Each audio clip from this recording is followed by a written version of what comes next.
Hi guys, this is Connie, back for a new playlist of Connie Reads Gary Paulson's NightJohn. I've gotten a lot of positive feedback from reading Gary Paulson books. I did end up reading Brian's Winter, which actually wasn't the second book in the Brian books. Apparently there's one called The River that we were missing, and the libraries don't have it, so until I order it, this was the next best thing that I thought I could read on the fly so that you guys keep getting some Connie reads. I actually remember this being a movie that I feel like Disney did. I might be completely wrong about that. But yeah, didn't realize that it was a book, and this looks like a really awesome book. So I'm excited to read more of Gary Paulson's work, and I hope that you enjoy, because this is what I have right now, and I'm always eager for your recommendations. I'm eventually going to get The Giver. I don't remember where I put it or who I borrowed it out to, so it's just a matter of getting it in my hands, because I think that one might be a good read out loud. So let's begin. This will be introduction. Actually, I don't think there's going to be anything beyond what I've already said, I think. Let's see how long this chapter is. I don't read ahead to any of these pieces, so what you see is essentially what you get when I record. So yeah, let's just do introduction and chapter 1 of Gary Paulson's NightJohn. This book is dedicated to the memory of Sally Hemings, who was owned, raised, and subsequently used by Thomas Jefferson without benefit of ever drawing a single free breath.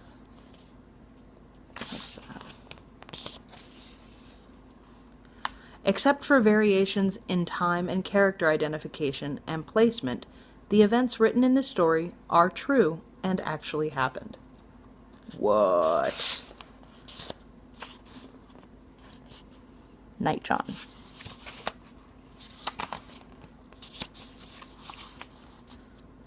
Chapter 1. This is a story about NightJohn.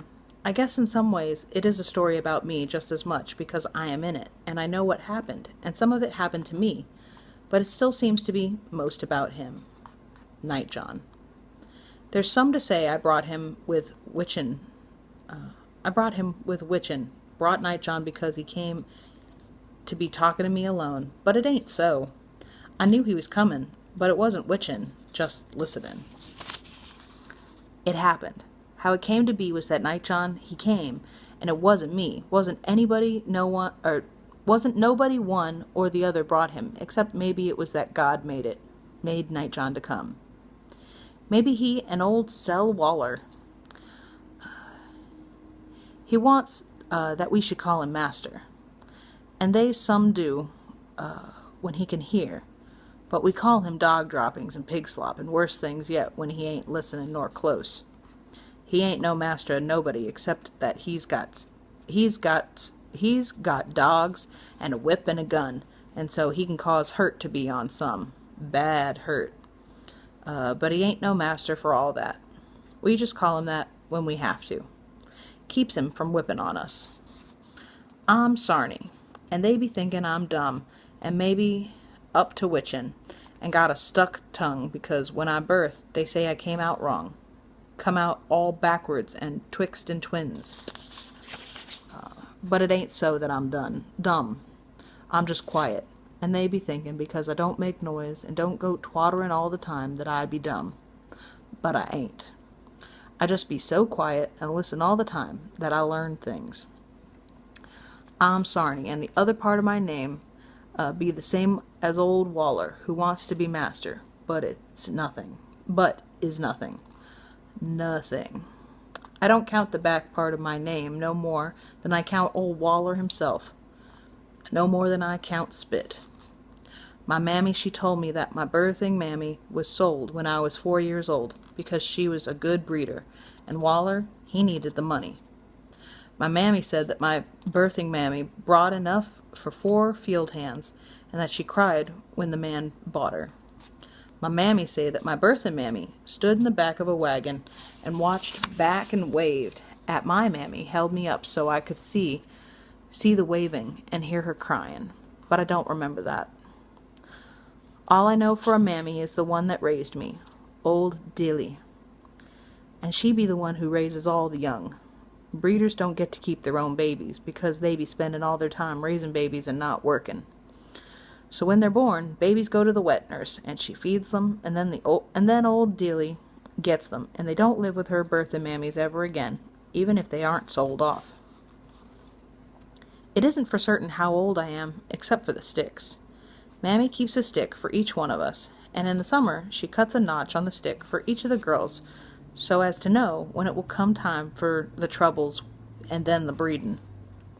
Waller puts great store in the sticks, and watched them like an old hawk watching the chicken pens.